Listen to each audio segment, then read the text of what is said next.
میشه پرنده باشی اما رها نباشی، میشه دلت بگیره اسیر قصه هاشی.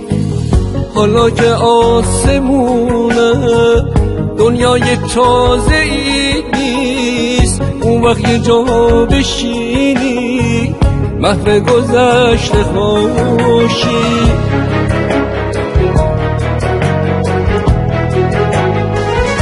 ترسیده باشی از کوچ اوجو ندیده باشی، واسه یه مشت دونه اهلی آدماشی. تو سایه ها بمونی درگیر سایه هاشی، مفهوم زندگی رو از یاد برده باشی.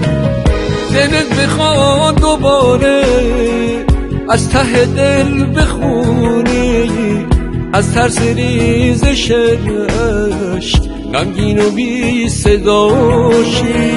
میشه پرنده باشی اما رها نباشی، میشه دلت بگیره اسیر قصه هاشی.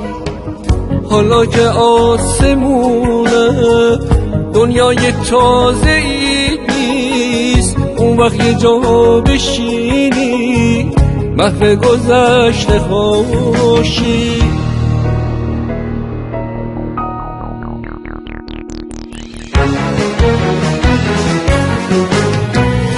ترسیده باشی از کوچ اوجو ندیده باشی، واسه یه مشت دونه اهلی آدماشی. تو سایه ها بمونی درگیر سایه هاشی، مفهوم زندگی رو از یاد برده باشی.